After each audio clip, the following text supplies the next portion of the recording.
The structure of this afternoon is that I'm going to talk for maybe 45 minutes or so, and after that I will be so delighted to entertain questions and to hear from the rest of you. So again, thank you very much.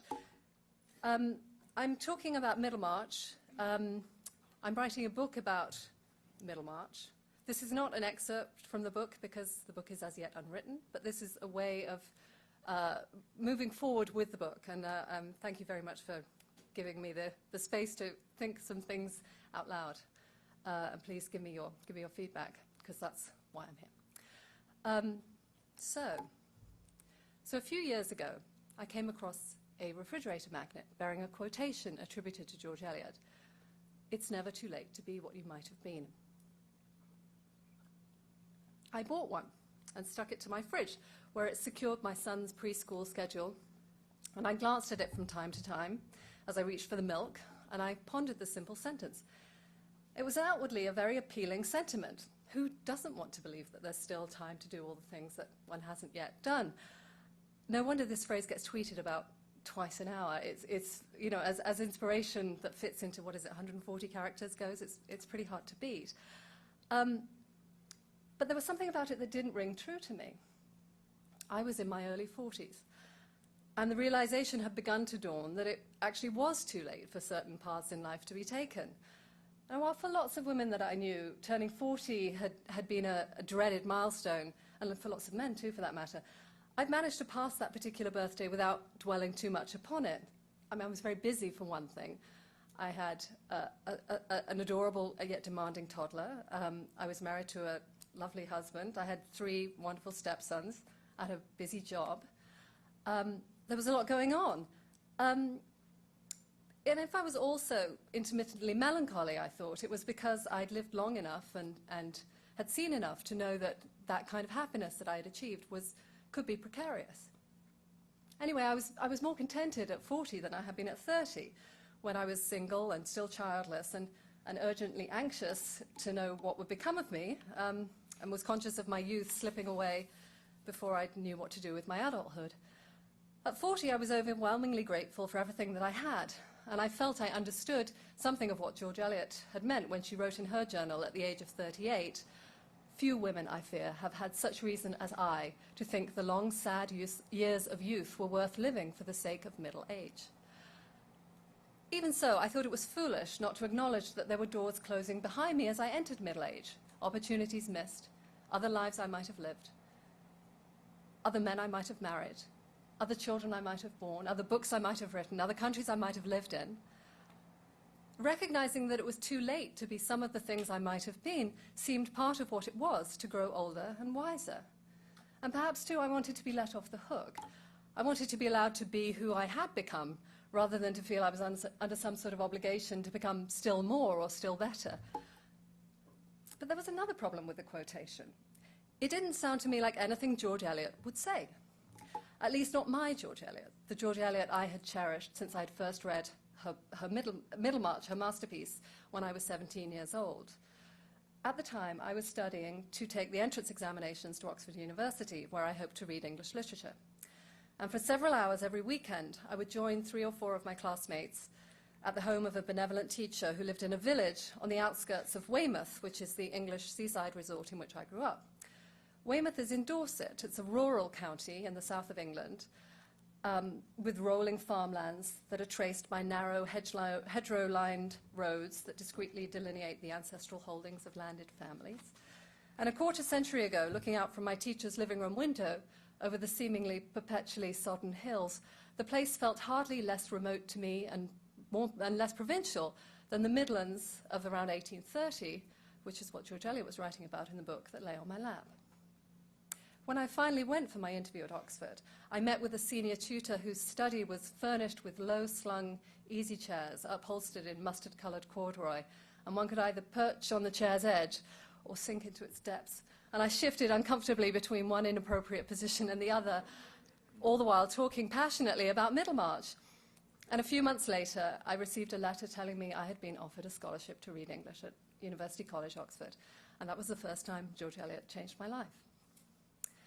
So Middlemarch, which Virginia Woolf famously described as one of the few English novels written for grown-up people, was published in 1871-72, initially in serial form.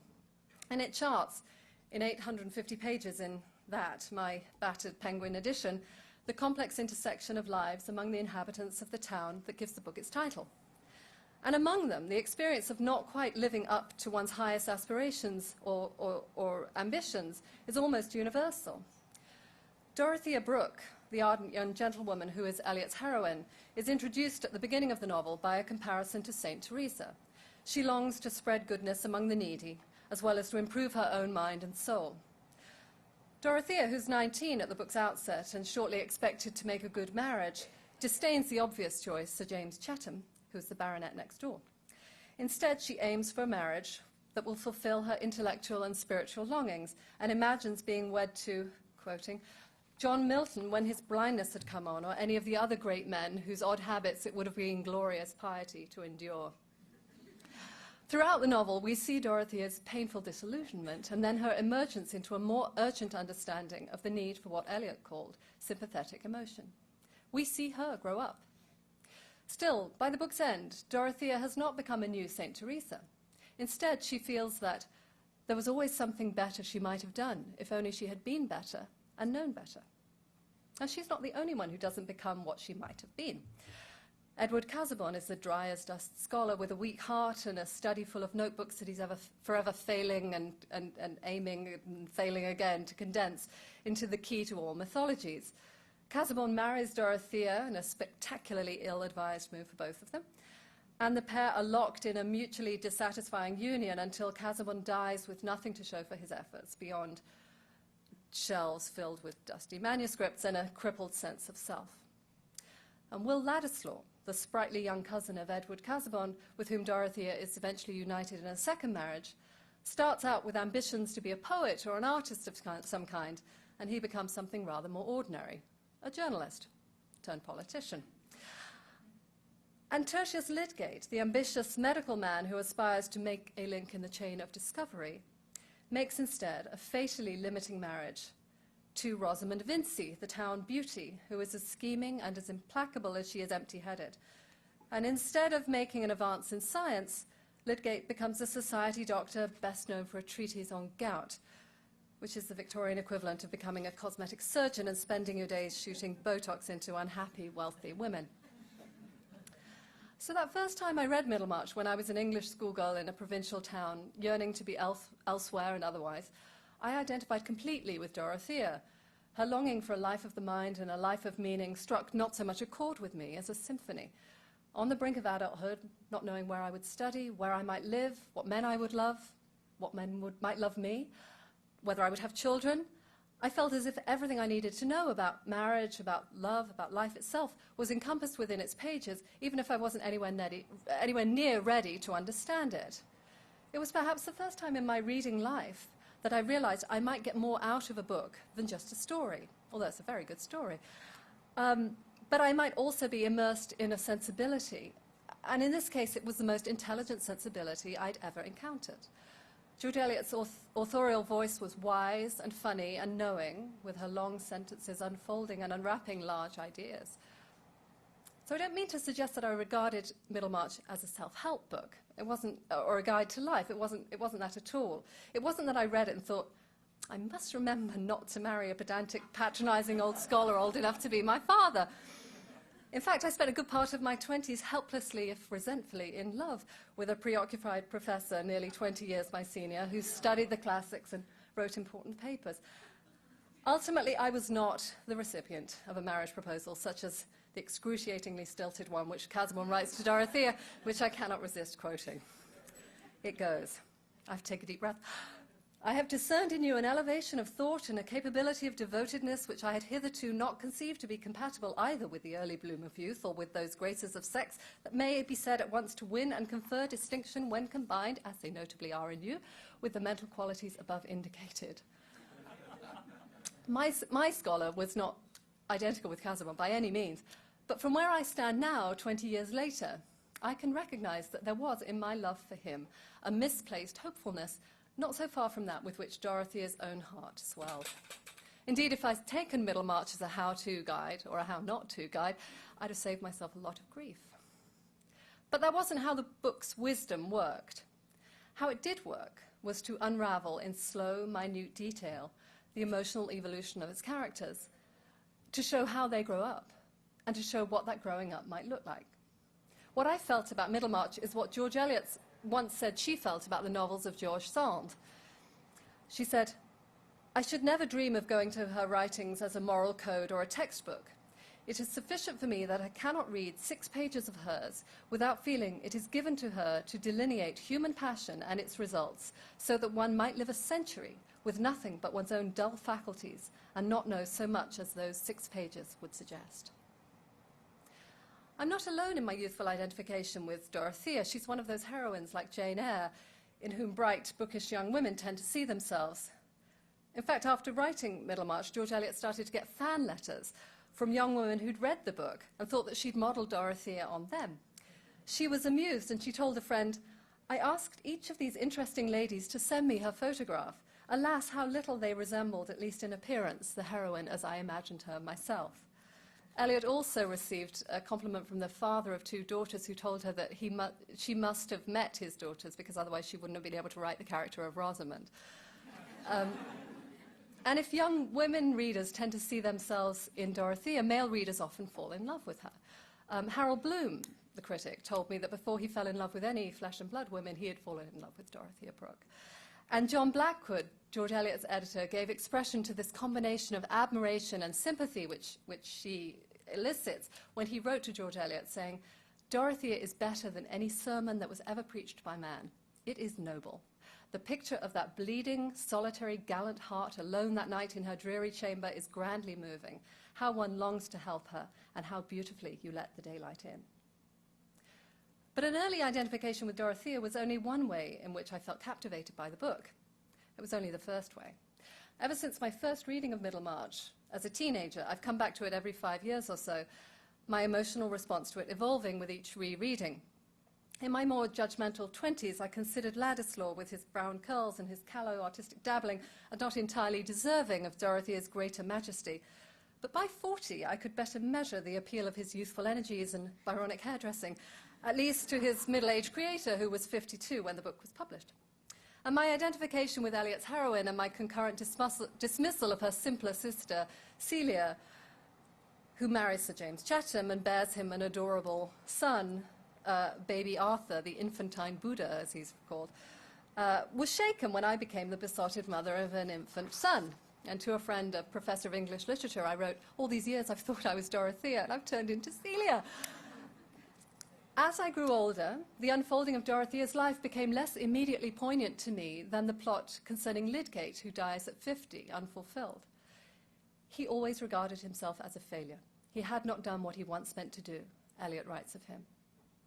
And the book came to seem to me to be less about the inchoate hopes of youth and more about the resignations that attend middle age. In Middlemarch, it's always too late to be what one might have been. But part of the novel's greatness lies in showing that the ordinary life is still worth living. The fate of Dorothea sits ill with some readers, particularly those raised with feminist preconceptions about autonomy and success. They chafe reflexively at her lack of scope. But by the time I had hit my 40s, I'd grown only more admiring of and grateful for the wise, consoling grace with which Eliot brings her work to its muted, unforgettable conclusion. As you know, the book ends.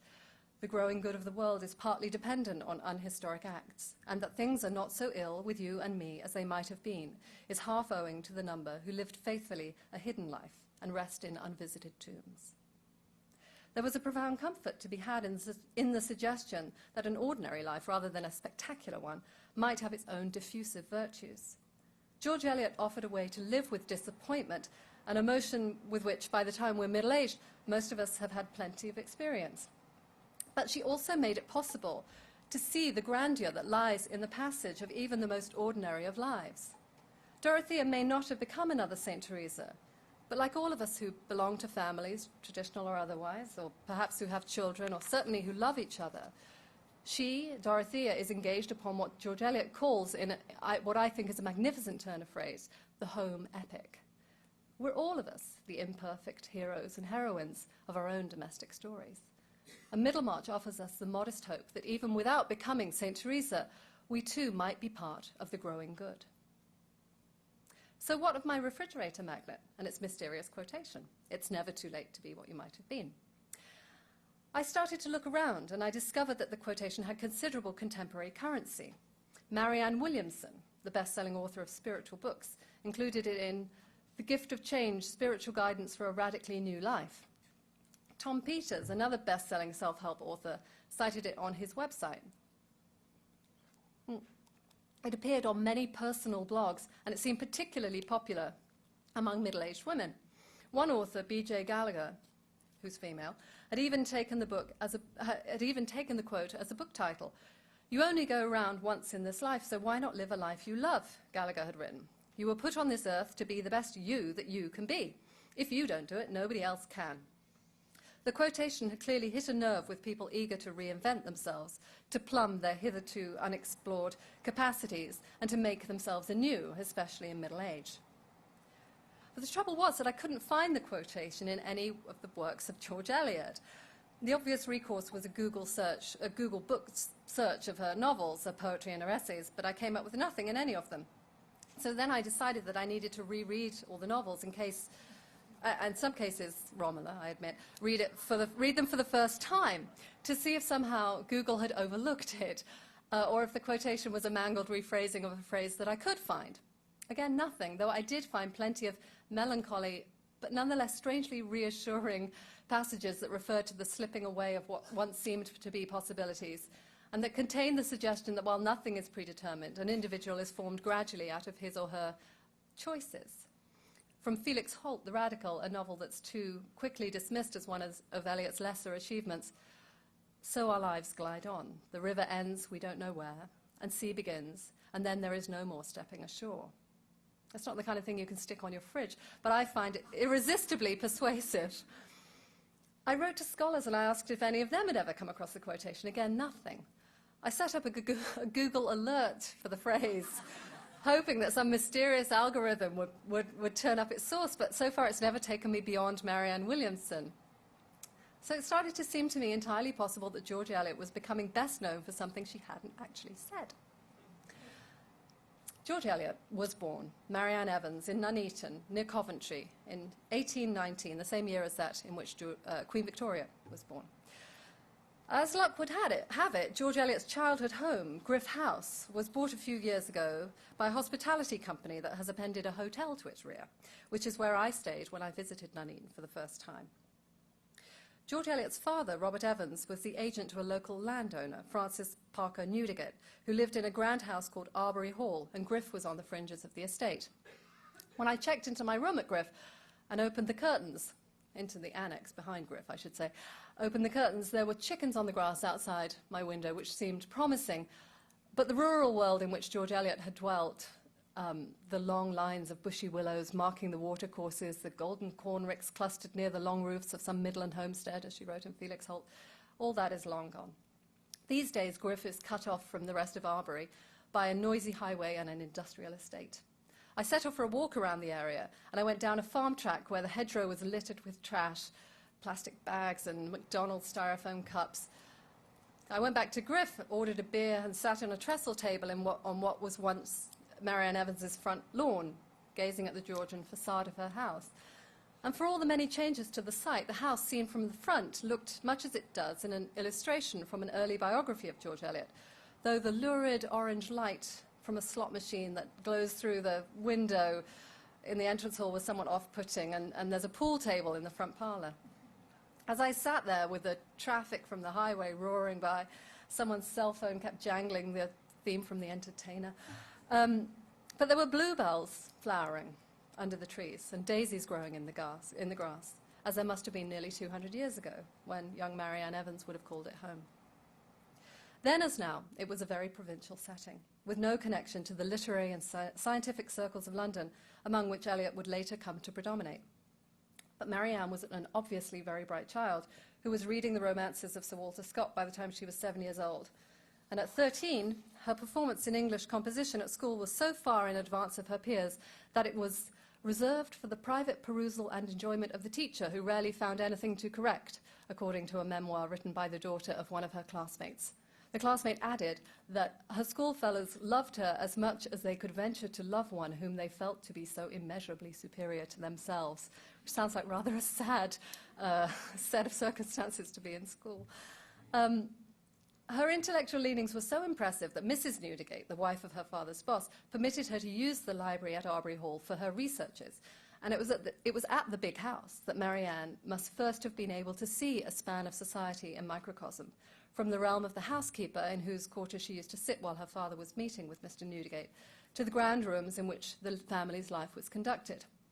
The house is still occupied by a descendant of the family, James Fitzroy Newdigate, the 50-year-old 4th Viscount Daventry.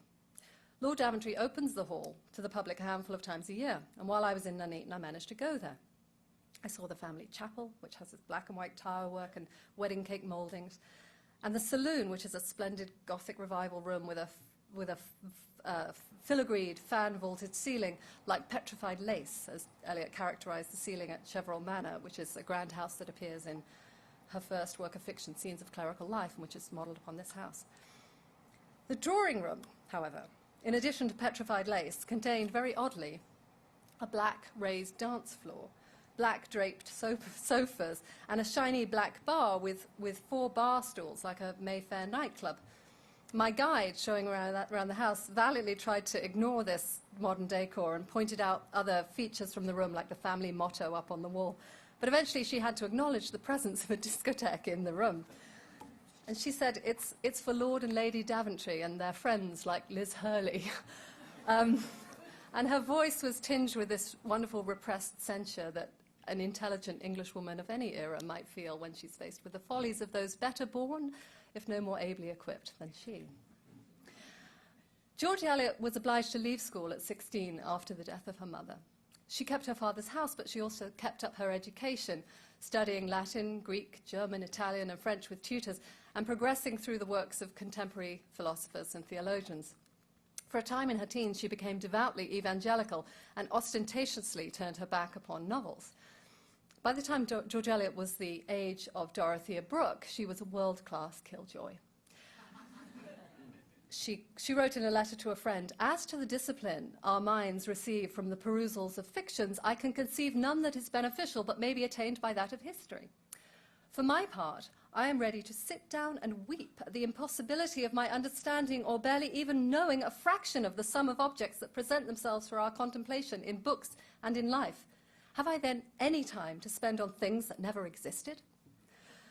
Fortunately for us, George Eliot was later persuaded of the value of spending time on things that never existed, and her enlightenment began in her 20s when she and her father removed to the nearby city of Coventry. There she had the good fortune to fall in with a very interesting crowd, which centred around Rose Hill, the home of an open-minded industrialist named Charles Bray and his wife Cara. The Brays introduced Marian, as she was calling herself by then, to liberal theology, phrenology, and Ralph Waldo Emerson, whom she called the first man I have ever seen. I wonder what she meant by that exactly. But after her adored father died, Marian travelled to Europe and spent a year in Geneva, and upon returning to England, she moved to London, where she lodged with John Chapman, the publisher of the Westminster Review, which was the most interesting periodical of the age, and she became an indispensable editor and critic there. At this point, she was 31, unmarried, and brilliant. A colleague, William Hale White, later described how she appeared to him at that time, and his depiction renders her as the George Eliot I would most like to meet. "She was really one of the most sceptical, unusual creatures I ever knew," he said. "I can see her now, with her hair over her shoulders, the easy chair half sideways to the fire, her feet over the arms, and a proof in her hands." In these first years in London, George Eliot met George Henry Lewes, who was an exuberant, omnicompetent critic who became her beloved and supportive companion for the next quarter century, despite already being married to someone else from whom a divorce was legally prohibited. Her decision to join her life to that of Lewes, for which she was socially stigmatized, was as considered as it was bold. She once wrote, "If there's any one relation of my life which is and has been profoundly serious, it is my relation to Mr. Lewes. Light and easily broken ties are what I neither desire theoretically nor could live for practically. Women who are satisfied with such ties do not act as I have done. They obtain what they desire and are still invited to dinner. It was Lewis who thought that she might have a talent for concrete description, as she later wrote in an essay entitled How I Came to Write Fiction. She'd already been critiquing the efforts of others. In 1856, she produced an acid essay about the weaknesses of current popular fiction entitled Silly Novels by Lady Novelists. It was a counter-manifesto of sorts. Of the typical heroine of such books, she wrote, "Her eyes and her wit are both dazzling. Her nose and her morals are alike, free from any tendency to irregularity." The next year, Eliot started creating heroines of her own. An early one, Janet Dempster, the abused alcoholic wife at the center of Janet's repentance, was so irregular that her publisher at first declined the story. And Eliot's imaginative life blossomed with her domestic and conjugal one.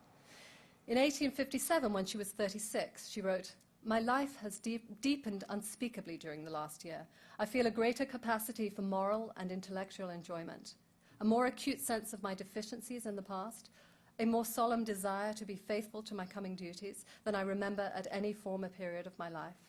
And my happiness has deepened too. The blessedness of a perfect love and union grows daily." And over the next 20-odd years, she became the preeminent novelist of her age. It was only in fiction that she could visit the Midlands of her youth, from which she was exiled by her choice to live outside of wedlock. She was too controversial to go home again. But in books like Adam Bede and Felix Holt and Middlemarch, all of which were historical novels, she conjured the vanished rural world in which she had been a young, yearning, ardent girl. And if on my visit to Griff and Arbury I had to close my eyes and my ears to begin to visualize the long erased setting of George Eliot's youth, it was all too easy to imagine that urgent desire to do something more, to be something more than the immediate world seemed able to accommodate. Middlemarch, which takes the Midlands town and its environs as a microcosm, grew out of two starts of novels knitted together. In 1869, George Eliot began writing a book that had at its centre a doctor newly arrived in a provincial town. She worked at it effortfully in the upstairs study of the Priory, which was the home that she and Lewis shared near Regent's Park in London. But it was hard going and there were difficult distractions.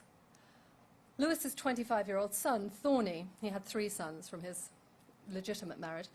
Thorny was the middle one. Thorny had contracted spinal tuberculosis in Natal, South Africa, and he returned to live at the Priory that spring, emaciated, weak, and in a great deal of pain. Incidentally, it was the day after Thorny arrived at the Priory in such an awful state that Henry James, who was then 26, paid his first visit to George Eliot and wrote in a letter to his father what has become a famous physical description of her as magnificently ugly, deliciously hideous, a great horse-faced blue-stocking, he called her. I think that whatever the objective truth about George Eliot's plainness, the grief and stress which she was undoubtedly struggling under that day could hardly have meant that she was at her best, and I think she should be applauded for having the grace to show her horse face to Henry James on a day like that in the first place. Anyway, Thorny died that October in George Eliot's arms.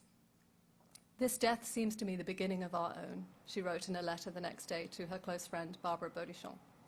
A few days later she wrote again, "Just now all else seems trivial compared with the powers of delighting and soothing a heart that is in need." Towards the end of the year, Lewis wrote to Thomas Trollope, the novelist's brother. She had lavished almost a mother's love on the dear boy and suffered a mother's grief in the bereavement. For a long while it seemed as if she could never get over the pain.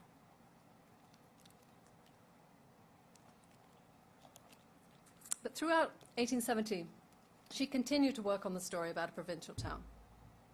"My novel, I suppose, will be finished one day. It creeps on," she wrote in a letter.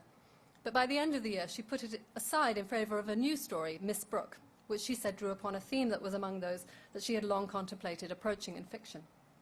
This one seemed to grow more easily, and by early in 1871, she'd seen her way to knitting the two stories together. That spring, she and Lewis had to move out of the Priory. They were having a new bathroom put in, and they had removed themselves to a country cottage in the village of Shottermill, just over an hour south of London by train. Here, George Eliot's creativity seemed to flourish. She wrote to friends about the simplicity of the life they were leading, trying to persuade local farmers to sell them something other than scrawny chickens to eat, and joking about how far one had to travel to get something as simple as a screw for a door handle. For all the comic privations of rural life, Eliot's description of their daily routines in letters to friends sounds like writer's heaven, the kind of thing that people like me try to get to go to Yaddo to enjoy. She writes, "Imagine me seated near a window, opening under a veranda, with flower beds and lawn and pretty hills in sight, my feet on a warm water bottle and my writing on my knees. In that attitude, my mornings are passed," she told one friend. "We dine at 2, and at 4, when the tea comes in, I begin to read aloud. About 6 or 6:30, we walk onto the commons and see the great sky over our head. At 8, we are usually in the house again, and fill our evenings with physics, chemistry, or other wisdom if our heads are at par." This is my favourite thing about the George Henry Lewis and George Eliot, is they sat around reading physics at night instead of... If they'd had Friday Night Lights, would they have watched it? I don't know. I don't know. And the work she was doing, Middlemarch, was the best that she'd ever done. Blackwood, her publisher, was thrilled. "I must write a line to tell you how intensely I am delighted with Miss Brooke," he wrote to her that June. "It is filled to overflowing with touches of nature and character that could not be surpassed." And it was in this mood and this creative rush that George Eliot received a letter from one of the most peculiar of the bit players in her life, a young Scotsman called Alexander Maine. He was a 30-year-old bachelor who lived with his mother in Arbroath, a coastal town on the North Sea. He studied for the ministry at Glasgow University, but had quit and had become a teacher. And he was an avid admirer of George Eliot, whose novels have many acute representations of clergymen in them, of course. And he used to read them while sitting on the shore beneath the cliffs, so immersed that he barely noticed when the tide was approaching. In the summer of 1871, he dared to write to the author, inquiring as to the correct pronunciation of the name Romola, the eponymous heroine of her most recent novel. She wrote back a short note, and this prompted Maine to send her an 11-page letter in which he expressed his admiration of the novel and told her that only Shakespeare had ever surpassed her. Like most writers, George Eliot had no objection to being highly thought of. And she wrote again to Maine, "I am grateful for, indeed deeply affected by your assurances that my writings have long been precious to you and others," she said. Maine required little more encouragement. He started sending Eliot long, detailed letters outlining the impression her work had made upon him. In one, he wrote to her with extravagant praise of her poem, The Spanish Gypsy, which the sort of the awful thing about The Spanish Gypsy is that George Eliot thought that poetry was the highest form of art and novel writing was something that you sort of did, but it wasn't really as important as poetry. Great tragedy. But anyway, Eliot wrote back that the letter had made her cry. She complimented him on his perfect insight. "You have thoroughly understood me," she said. After this, Maine felt emboldened to propose a project he had in mind, to compile a collection of sayings from her works. Lewis, who handled all of George Eliot's business matters and had an eye for a good proposition, told Blackwood that the project would bring distinctly before people's minds what they see only indistinctly, the marvellous wealth of thought and feeling which the works contain. Thus it was that Eliot herself, through the agency of her husband, was persuaded to grant permission to the framing of her novels, not as things complete in themselves, but as vehicles for instruction or illumination, as if the novels contained some essence of George Eliot that could be boiled down and condensed into 8 pages rather than 800. Maine was given permission, though Lewis told him that it must not appear that Eliot had had anything to do with the book beyond agreeing to its publication.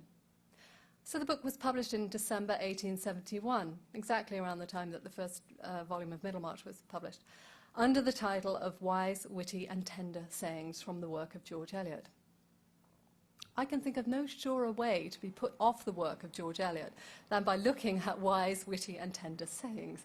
Let it fall open to any page, and there is an out-of-context pronouncement of the sort that after-dinner speechmakers like to resort to.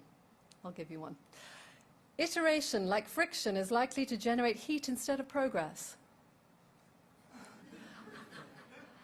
Or a phrase so recondite that it requires several readings before it can be passed in the slightest.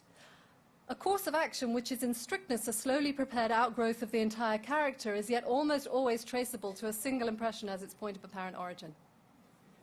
Even if one is partial to the convoluted Latinate Victorian sentence, which I gladly confess myself to be, this kind of thing is utterly lacking in literary enticement. If this is George Eliot when she is at her most wise, witty, and tender, you might be forgiven for thinking, spare me, when she's off her game. Eliot, however, was happy with the collection. Well, she said she was in a letter to Maine. I have been looking through the sayings with that sort of delight which comes from seeing that another mind underlines the words one has most cared in writing them, she wrote to him. Maine seemed to have been her ideal reader, or at least to have stepped into the space in her imagination where her ideal reader dwelled. She tells this eager young man that he was the only sort of friend I now desire much to acquire, one who takes into his own life the spiritual outcome of mine. She did, though, tell Blackwood that she might have preferred the preface, which she had not read before publication, to be a little more moderately expressed. It announced that she had forever sanctified the novel by making it the vehicle of the grandest and most uncompromising moral truth. And later she expressed greater doubts about the wisdom of anthologizing her wisdom. Unless my readers are more moved towards the ends I seek by works as wholes than by an assemblage of extracts, my writings are a mistake, she wrote.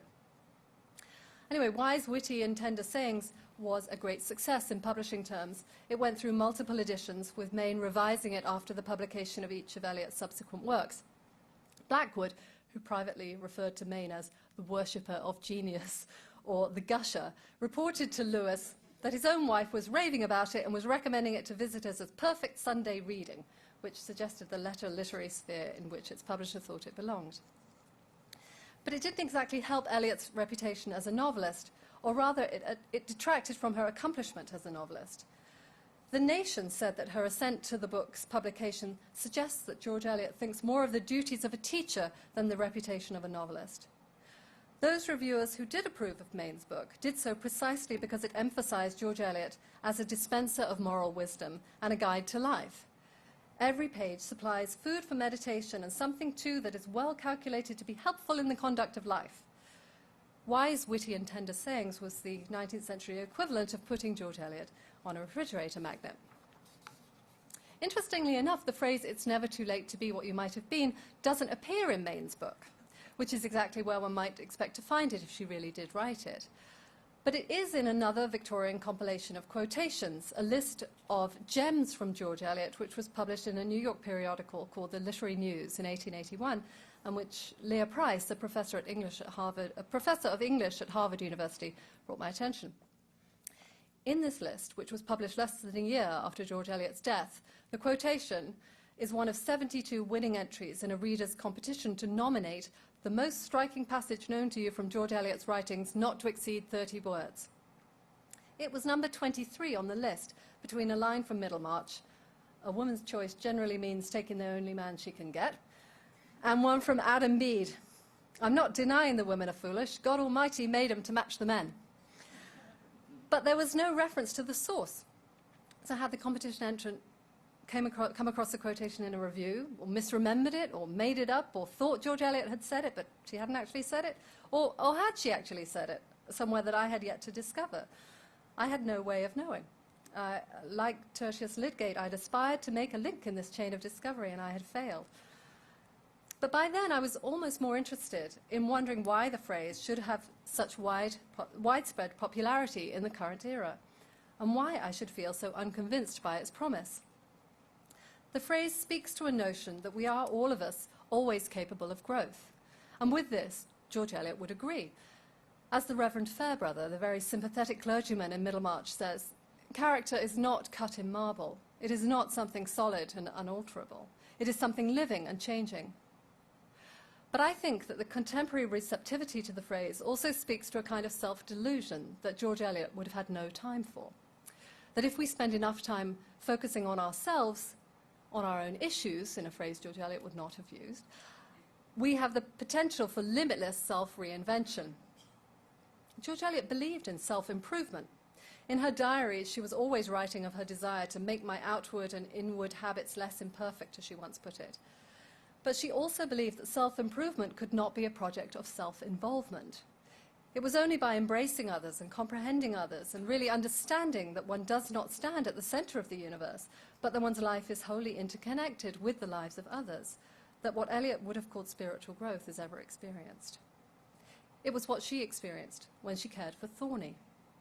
Death has never come near to me through the 20 years since I lost my father, and this parting has entered very deeply into me, she wrote to Harriet Beecher Stowe at the time. I never before felt so keenly the wealth one possesses in every being to whose mind and body it is possible to minister comfort through love and care. Nowhere does she express this idea of interdependency more clearly than in Middlemarch. Consider Dorothea's progression.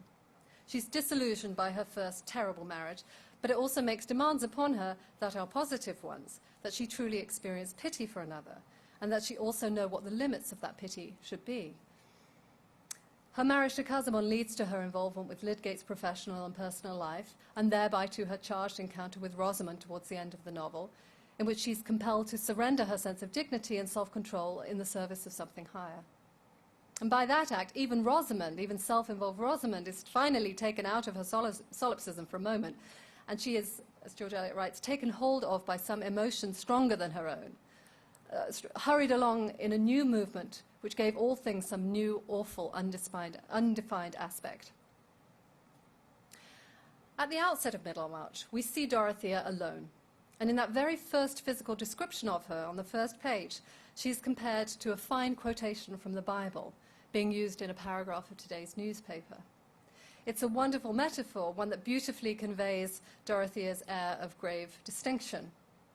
But a quotation is of limited use. And as we can see with the wise, witty, and tender sayings, it's also of limited appeal. Dorothea cannot be set off from the rest of the world as a quotation, that is to say, isolated, separate, and sufficient to herself. What matters is the complex, extended fullness of her story as it intersects with the story of others, as it becomes the home epic. At the end of the book, Eliot shows us Dorothea in that fullness, finally comprehending that complexity, not by comparing her to a biblical quotation, but by depicting her with what seems to be a biblical allusion. She opened her curtains and looked out towards the bit of road that lay in view, with fields beyond, outside the entrance gates.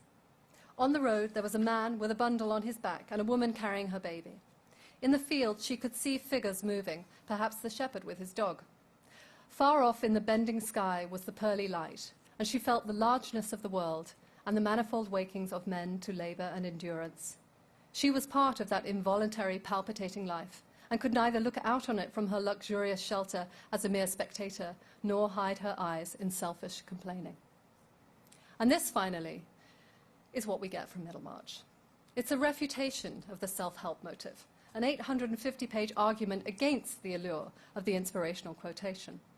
It doesn't answer our questions, it doesn't solve our problems, but it makes a case for emotional enlargement, for the expansion of sympathy, for the hope of being part of the growing good.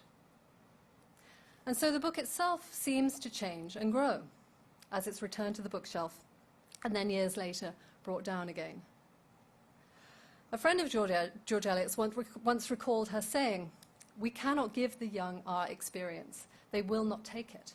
There must be the actual friction of life, the individual contact with sorrow to discipline the character." Maybe she's right, but I would say that reading and rereading Middlemarch has constituted part of the friction of my life and has given me not George Eliot's experience, but part of my own.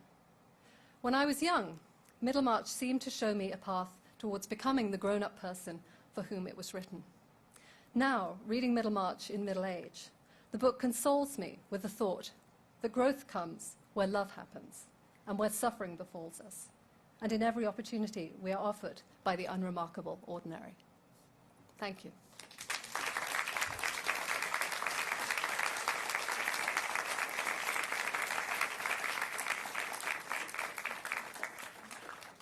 I believe there are microphones down here. If anybody has a question or a comment or something rude to say, bring it on. And if you could step down to the mic if you have a question. Yeah, thank you very much. I Thank really you. love that talk. I just actually have more of a comment. I'm a physician, and I read Middlemarch very early on in my career, and sort of what you said about reading about Dorothea as a young woman, I also looked at his relationship with his domestic side, his building the practice, and where he ended up. Alas, I'm not a cosmetic dermatologist. I'm a primary care physician. Somebody in med school told me, whispered in confidence, that the big money was in pediatrics, and unfortunately, I believed him. But from what you've said, I really want to go back and read Middlemarch again now and look at the arc of his career. And I'm trying to devise a method to use Botox in young kids, but I haven't come up with it yet. Thank you. Thank you. Hello. Hello. Welcome to the long line of Eliot aficionados. Oh, thank you. I am one myself and has my own biography of George Eliot. Oh, marvelous. What is it? Can you read out the It title? says, George Eliot, A Rational Life. And what's your name, sir? Herman Edelman. I think I may even have your book on my shelf at Oh, home, all but I'm right. not sure. I It's a haven't met wonderful it. book. Thank you. When was it published? 1996. Oh, well then, yes. It's not so long ago even. No, not so long ago. I spent many years getting it together and a lot of scholarly research. Well, I am very much indebted, embarrassingly indebted, to people like you who've done all this scholarly work, and of which I've done none at all.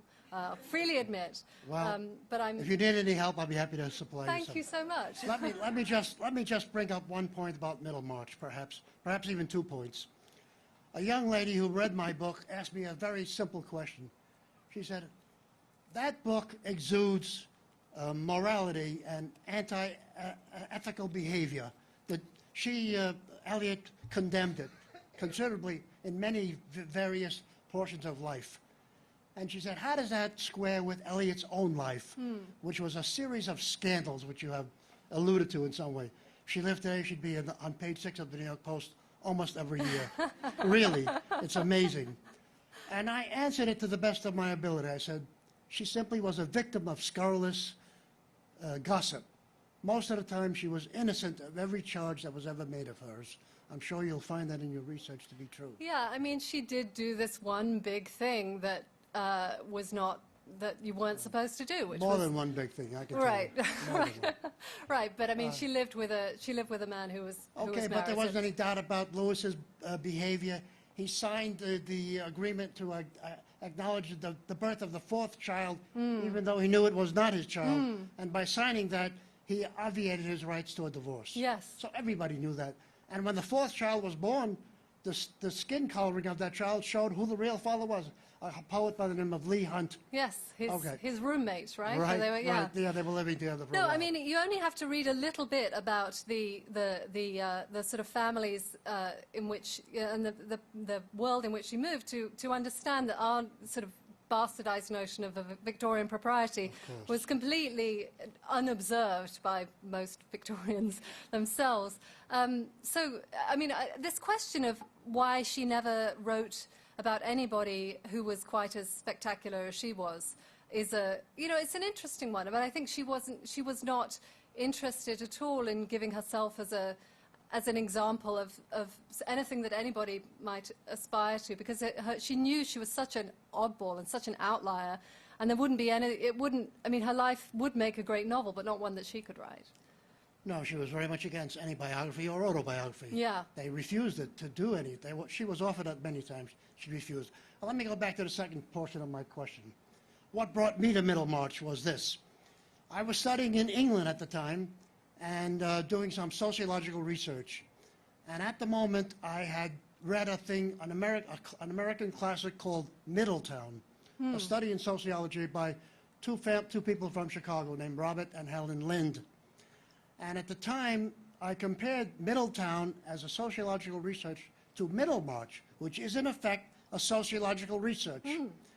And I proposed that as my thesis, and they all laughed at me and said, no, a novel cannot be taken seriously as science, social science. So that got me interested, and I went in and studied her life, and I can tell you that she was a sociologist. And every book proves that beyond a reasonable doubt. You yourself used that word in your discussion, life of interdependence. And that's what she was showing, that you can't get along in life without being dependent upon where you came from, what your religion was, and who you were connected to. Right, right. So that's a point. Thank you very much. You're welcome. Thank you. You're welcome. Yes, please. Could you explain the adoption of the name George Eliot, what the circumstances were that led her to adopt the name and when she did it? Yes, I can, and if I can't, there are biographers in the audience who'll help me out. But she wanted to use a pseudonym when she started writing fiction.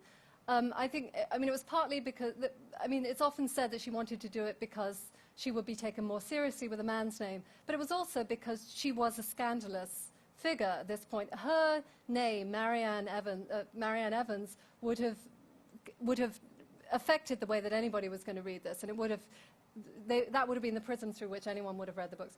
So why did she choose? When she first started writing fiction, and in fact her publisher didn't know who she was. Blackwood didn't know who she was. Lewis did all of her business work for her. He was fantastic in a kind of wheeler-dealer sort of way. It wasn't only fantastic in that way, but he was good at that. He wrote to Blackwood and said, I've got this story, a friend of mine wants to show you, sent it in, and Blackwood didn't know who it was. The one person who guessed that it was, that George Eliot was not actually a man was Charles Dickens, who wrote to her, and who in fact knew Marian Evans, knew George Eliot, wrote to George Eliot via Blackwood saying, if this is written by a man, it's understood, women better than any man has ever done. So the reason why she was finally obliged to throw off her disguise, which she did after a couple of books, was that there was a chap in the Midlands who went by the name of Liggins, who started to claim that he had written the books. And it was one thing for her to be anonymous, but it was quite another for her to have someone else running around saying that he'd done them. So she came out. Well, George was a tribute to George Henry Lewis. And of Eliot, she described it as a good mouth-filling name. Make of that what you will. People have made a lot of it. So, yeah. If anybody else has anything, if not, I will be happy to let you go. Oh, there's a hand there, please. Can you get to the mic? You mentioned your shift in focus on some of the different romantic couples and pairings, disastrous and happy. And what I'm wondering is there perhaps a couple that you find yourself recently in your work on this book gravitating to, perhaps Fred and Mary, or the Bulstrodes even? Such a good question, yeah. I'm always reading this book, but I'm reading it again now. And I'm thinking a lot about Fred and Mary, because among the things that I will never do is have a marriage of 60-plus years. I didn't get married until I was 37, and if I have a marriage of 60-plus years, I don't want to be there. But my parents met when they were 15 and married when they were 21, and they have been married for 59 years. And I've had this realization as I'm reading this book again. My parents are Fred and Mary, and it's so lovely. And when I was younger, when I read the book, I was not that interested in the romance of Fred and Mary. It seemed pedestrian and sort of implausible and not very interesting, just as I was not actually very interested in why my parents were married to each other. And now, from this vantage point, seeing this long endurance and what that means and that long growth, I'm so in admiration of it and so in awe of it. And I look at Fred and Mary with such wonder and joy. I think that it's, in a way, the most romantic story in the book, because Fred loves Mary forever, even though she's sort of tells him off, and she's not very pretty, and she's cleverer than him, and all those things that people like me find it very, it's nice to know that you can tell people off, not be very pretty, and be cleverer than them, and they might still love you. It's good to know. Anyway, thank you. Yes. My question has to do with the fact that she didn't marry, of course, until the late marriage with Cross. Yeah. But if we could come to Daniel Deronda for a moment, I've often thought that the marriage of poor Gwendolen is the worst in English literature. And I just wondered if you would compare her marriage, Gwendolen's, with Dorothea's. Yeah, I agree. I mean, I think every time I read Casaubon and Dorothea, I think of it as a worse and worse and worse marriage. But I also look at it, how awful it was for him as well as for her. I mean, when I was younger, I think I just thought how awful it was for her. But now I have such sympathy. I don't think anybody can get to, you know, I'm the age now that Casaubon was when he married her. And the thought of having some bright-eyed young acolyte who thinks you can do who think you can do anything and then, you know, realizing that they found you out is just absolutely too unbearable. But so yes, it's awful. But the Gwendolen Grand Court is certainly the most chillingly brutal. I mean, the cruelty. I mean, I can't even think. Please don't make me think about it. It's sending chills down my spine. No, it's unbelievable. Thank you. Yes. Hello. Hi. How are you? Good. How are you? Great. And I also am a lover of Middlemarch, as I imagine many people here are. And I think it's very interesting that that woman brought up Fred and Mary, because I agree with everything you've said and about the power of Middlemarch to enlarge our own sense of our interconnectedness and everything. But the one thing is that I always felt like that quote from her about it's never too late to be what one might have been, though quite likely apocryphal, did always strike me as something very much that George Eliot would have written or felt. And Fred Vincy is really the object lesson of that, because it takes the course of the novel for him to become what he might have been from the beginning, which is someone responsible, not spending his parents' money, working responsibly with Caleb Garth and everything. And I always thought, and it's strange to insist that this quote that's apocryphal is Eliot-esque, but it seemed to be very much, it seems to me still to be a kind of encapsulation of the way that it's never too late for us to morally and sympathetically be who we might have been, to awaken from the moral stupidity into which we're all born. And it seems like a lot of Middlemarch is stylistically doing that work. Like, it's hard to go on a bit, but there's a great chapter that starts with talking about how Dorothea feels in her marriage, and then Eliot breaks in and says, but why always Dorothea? And Casaubon was also experiencing this marriage from a legitimate first-person perspective, and we have to be reminded that everyone that we're interacting with is also experiencing the world with that same equally legitimate first-person perspective, and to awaken from that moral stupidity is to become what we might have been from an ethical standpoint. I'm so glad this is being recorded, because I've got every word of that down, and that's really, thank you, that's so well put. And I would say there is something Eliot-esque about that idea, and I think you've articulated very well in what ways it is an Eliot-esque idea, as opposed to a sort of bumper sticker kind of bullet point, nonsensical, it's never too late to learn to skydive kind of idea. Right. But it also, I think, is, I mean, and I'm not, by the way, saying that she didn't say it. I mean, I would, if anybody finds it, please let me know. But I think it also speaks to what it is about her that draws, that we're most attracted to. And I must confess that there is the melancholy beauty, her articulation of disappointment to me is so irresistible that I am almost unwilling to countenance this idea that there's one might read her work in a cheerier frame of mind. I mean, when the book was first published, there were a lot of reviews of it that were admiring of it, but there was a lot of criticism of it for being much too melancholy and and offering insufficient hope. And I find that weirdly somehow hopeful or hope-inducing. But thank you. That's a really good point. Thanks. Hi. Hello. So I just finished undergrad in June, And one of the last books I read was Middlemarch, and there's a quote that maybe it's not her at her most witty or tender, but I think it is her at her most prescient that I've been thinking about a lot. And it comes at the end of chapter 79. What edition have you got there? It looks really small. It's the Norton Critical Edition. Oh, yeah, that one, yeah. Lots of words on a page. Yes. And it says, "We are on a perilous margin when we begin to look passively at our future selves and see our own figures led with dull consent into insipid misdoing and shabby achievement," which is really scary just graduating from college.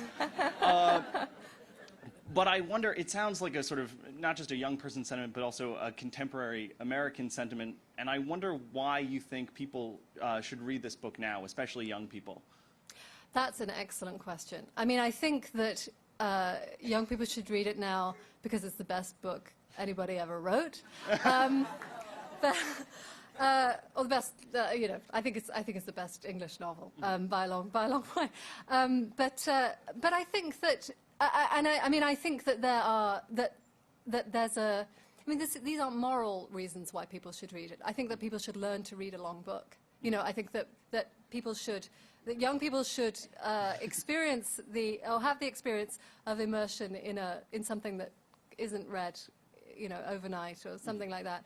And I think that they should read it now so that they can go back to it when they're 45 and say, I understood none of it when I was that age. So those are all good reasons. Also, if one wants to write, looking at the way that people have done it very well in the past is a good thing to do. Thank you. Thank you. Yes, hello. Hello. Okay. Am I close enough to this? Okay. Yeah, they've set that so it's only for very tall people. Okay. Sorry about that. I first read Middlemarch as a sophomore at Smith College, and I wrote a Blue Book exam on it and didn't remember a single thing when I went back and reread what I had written many, many decades later. I came to Middlemarch again this year for the second time. A psychologist, 30 years in my work and in private practice, and I was absolutely blown away by her perception, her perceptiveness about human nature in all its forms, in articulating the depth of many different types of characters, having seen in my practice many issues and relationships and conflicts. I was just so blown away by how much she understands so much about so many different types of people, and how able she is to really get into the minds and really let us see the struggles and the resolutions of the struggles. It's really a brilliant, I agree with you, it is the most brilliant book I've ever read, and I'm a huge Dickens lover and thought Dickens was the be-all and end-all, but I'm just... Oh, thank you. Yeah, I mean, it's interesting because, of course, she's pre-Freud, so there isn't. There's a very interesting moment where, in the first couple of pages of the book, where she's explaining where how Dorothea's ended up living with Mr. Brooke, and she says their parents, she and Celia, their parents had died when they were about 12, and I've always read this and thought, what do you mean about 12? There's two of them. They can't both be about 12. And it just seemed so kind of careless. And reading it in a post-Freudian world, you sort of, well, but doesn't the loss of her parents have some impact on her future and all that kind of thing? And one could read it that way. But I think that her lack of interest, in a sense, in that particular little part of Dorothea's life is really interesting. And in fact, I was looking recently at the manuscript of Middlemarch, and that phrase, who died when they were about 12, is written, she wrote it in after she'd written out the page, and she sort of added it in. She realized she'd got to put it in somewhere, and sort of stuck it in, and it was an afterthought. And I mean, I'd love to know more about the Dorothea's parents and what they were like and all that kind of thing. But her situation, her coming before Freud, although I think Freud was a fan. I'm sure someone here can tell me about that. But yeah, okay. Thank you. Thank you. Hi, I was wondering if you could talk about, I think you mentioned earlier that the novel was serialized, produced. And that's not something we see too often today. Maybe with TV shows, we have serialized shows, but there aren't too many serialized novels. I don't know whether she wrote it all at once and then released it in serial form, or whether she was still working on it as it was being released, but clearly she knew it was going to come out in pieces. Did that shape the way she wrote the book in any way that you could comment on? Yeah, there's a great, they decided to publish it in 8 sections, which was a novelty. A sort of publishing, they used to publish things in 2 volumes or 3. Anyway, they didn't usually do 8 pieces. And there's a great point where Blackwood writes to her about the manuscript of, I think, book 2, and he says, I think your writings, have you noticed your writing's getting smaller? Because she seems to be like squeezing more onto the page, and he's worried that it's not going to fit into the number of pages that he's got to publish it. But no, she was writing it as it was being published. I mean, she had it, she knew where she was going, but it was, I don't think she was in that sort of Dickens position of sort of crowdsourcing the audience to decide who was going to die or who was going to get married at the end. And I mean, some people wanted Dorothea to marry Lydgate, and I often think of what it would be like to be reading it for the first time before anybody had read it, you know, and to think, well, she still could, you know, and she could save Lydgate from his, you know, he could still become what he was meant to be, you know. So yeah, she was writing it as it was being done. Yeah. Can you get to that? Because I won't hear you otherwise. While you're getting there, I'll take this one here. Thank you. Thank you so much. This was wonderful. Thank you for coming. I had a question. I've read almost, I think, everything that George Eliot wrote except for Romola. Am I Romola, saying? yeah. Romola, which I've started twice. Yeah. And you mentioned or implied that you had a hard time with it, but I gather you did read it through. Should I try it? Should I give it a third time? I'm the wrong person to ask. I started it a number of times. I could not get beyond the preface for at least, you know, a year. And then I read it in the hope that I would discover that, oh my God, it's this amazing overlooked by me masterpiece, you know. But I didn't have that experience. I mean, it is, but that deficiency is mine. It is not hers, And I'm mine, sure. Yeah, yeah. I fully take responsibility for my failure to be a good reader of it. I mean, she worked so hard at it, and she really did her homework, and it really shows. And there are moments in it which are spectacularly brilliant, but I don't know. I mean, I would go back and reread one of the other ones instead if it were me. But you know, I will. But I'm wrong. I'm totally wrong, and I'm sorry, George.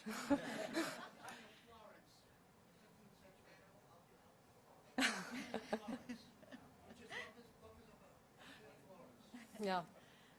Can you speak about whether there was any backlash once it came out who she was? That she wasn't George Eliot anymore? Yeah, it's a good question, and I don't think there was a huge.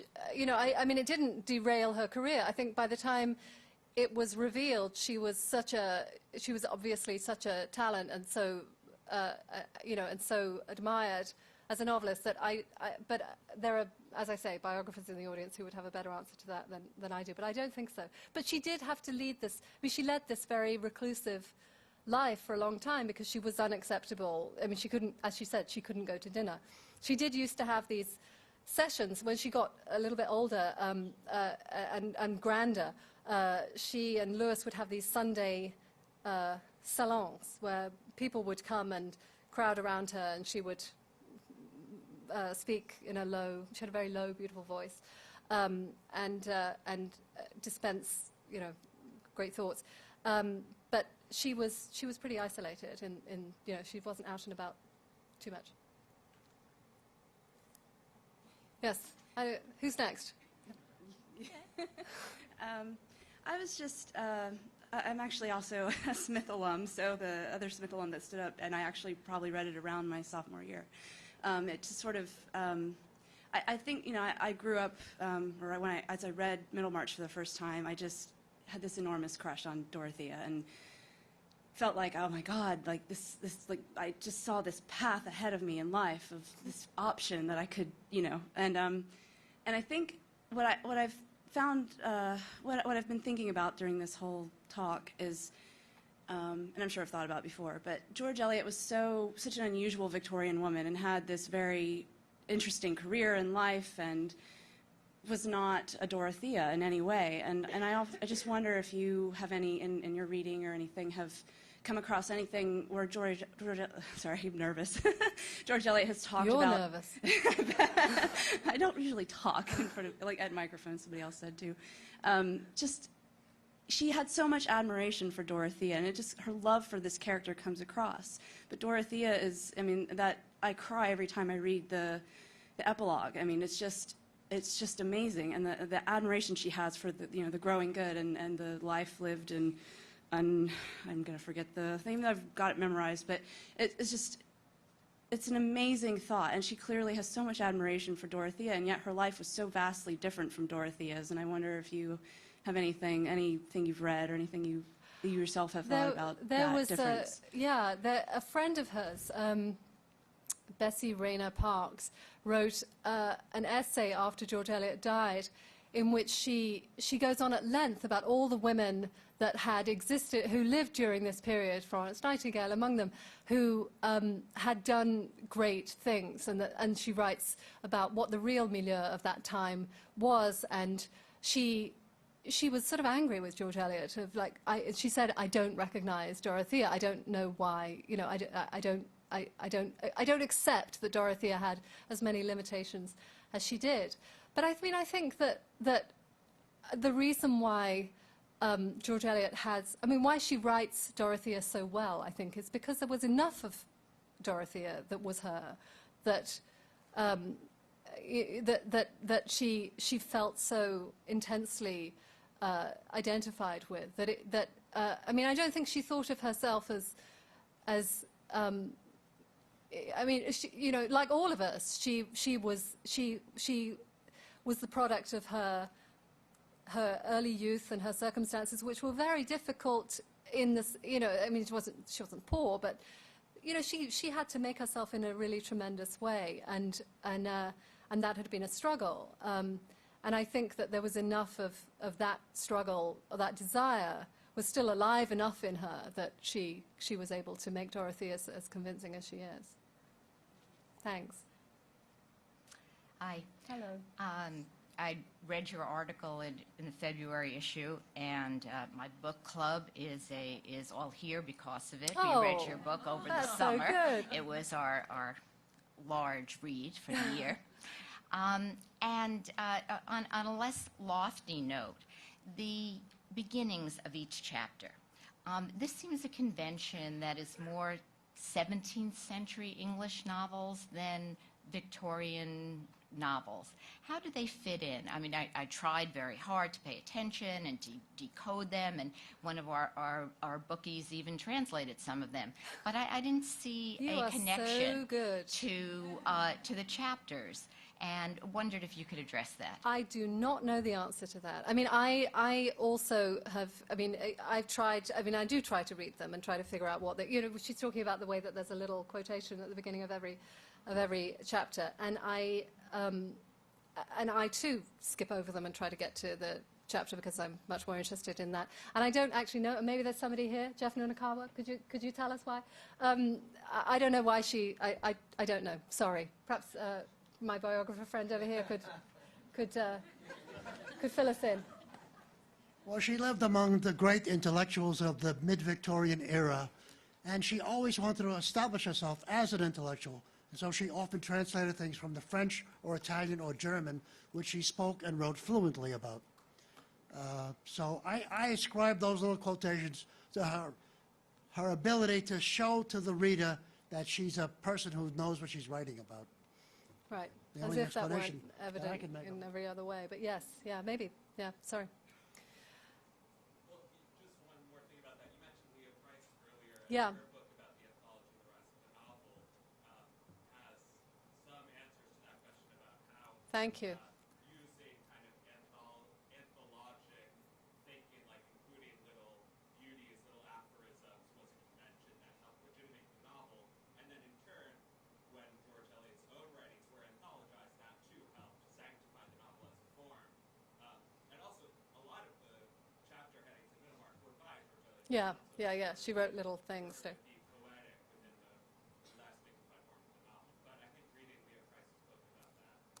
Yeah, everybody go home and read Leah Price.